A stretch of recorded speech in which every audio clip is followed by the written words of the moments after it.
সাজাক, সকলে বলেন আমিন।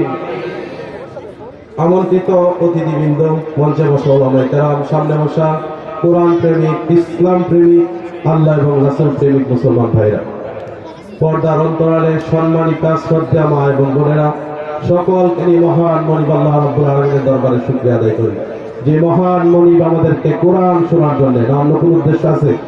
বলেন বলেন। কোরআন শোনার জন্য দল মত নির্বিশেষে কাঁধে কাঁধ মিলিয়ে একই সাউন্ডের নিচে বসার তৌফিক দান করেছেন সেই মহান মনিবের দরবারে খুশি হয়ে পড়ছি আলহামদুলিল্লাহ। দরুদ প্রেরণ করছি বিশ্ব মানবতার শিক্ষক মুহাম্মদুর রাসূলুল্লাহ সাল্লাল্লাহু আলাইহি ওয়াসাল্লামের দরবারে, যার আগমনে অন্ধকার একটি সমাজ আলোর দিশা পেল, পথ হারা মানুষগুলো পথ খুঁজে পেল। আমরা পেলাম যার মাধ্যমে একটি স্বয়ংসম্পূর্ণ, পরিপূর্ণ, গ্রহণযোগ্য এবং মনোনীত জীবন ব্যবস্থা তথা ইসলাম, সেই রাসূলের প্রতি দরুদ প্রেরণ করছি, সকলে পড়ছি সাল্লাল্লাহু আলাইহি ওয়াসাল্লাম। সম্মানিত ভাইরা, কোরআনের এই বাগানগুলো এটা মূলত জান্নাতের একটা অংশ। আল্লাহ রাব্বুল আলামিন জান্নাতে যেদিন সভা করবে সেদিন নিজে প্রধান অতিথি থাকবে এবং রাসূলুল্লাহ সাল্লাল্লাহু আলাইহি ওয়াসাল্লাম সভাপতিত্ব করবে, ঠিক কিনা? কোরআনের এই মঞ্চগুলো, এই মাজমাগুলো সুন্দর হোক, এটা আমরা চাই কি চাই না? আরো যদি বলেন চাই কি চাই না?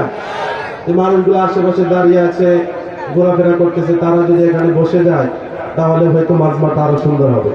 এজন্য কোরআনের এই মঞ্চ থেকে আহ্বান করব, যারা এদিক সেদিক ঘোরাফেরা করতেছেন এখানে এসে বসে যান, অন্তত এই সময়টাকে আল্লাহ রাব্বুল আলামিন ইবাদত হিসাবে কবুল করবেন। আল্লাহু আকবার। আমি আবার খুতবা দীর্ঘায়িত না করে সরাসরি মহাবিশ্বের মহাবিশ্বয় মহাগ্রন্থ আল কোরআন কারীম থেকে কিছু কথা বলবো। আল্লাহ রাব্বুল আলামিন আমাদেরকে অন্তরের কান দিয়ে শুনে বুঝে এবং বাস্তবিক জীবনে কোরআন দিয়ে নিজেদেরকে পরিবর্তন হওয়ার সুযোগ দান করুন, সকলে পড়েন আমিন। কোরআন শুনতে হলে কিছু আদব আপনাকে মানতেই হবে, কেননা যে আদব গুণ শিক্ষা দিয়েছেন আপনার আমার রব আল্লাহ। আদব শিক্ষা দিচ্ছেন কে? আরো জোরে বলেন কে? আল্লাহ রাব্বুল আলামিন বলেন, وَإِذَا قُرِئَ الْقُرْآنُ فَاسْتَمِعُوا لَهُ وَأَنصِتُوا لَعَلَّكُمْ تُرْحَمُونَ। যখন তোমাদের সামনে কোরআন তেলাওয়াত করা হয়, কোরআনের পাঠ হয়, কোরআনের তাফসীর হয়, তাহলে তোমাদের দায়িত্ব হচ্ছে দুইটি। কয়টি? সকলে বলেন কয়টি? এক নম্বর, ফাসতামিউ, তোমরা মনোযোগ সহকারে শ্রবণ করবে।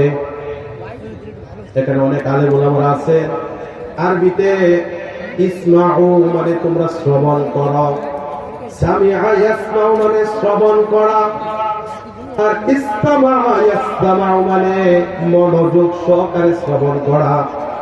আল্লাহ রাব্বুল আলামিন যদি এখানে সামিউ দিতেন বাক্যের অর্থ কিন্তু সুন্দরই হয়ে যেত, কিন্তু আল্লাহ রাব্বুল আলামিন সামিউ না দিয়ে, ইসমাউ না দিয়ে, আল্লাহ রাব্বুল আলামিন ইসতামিউ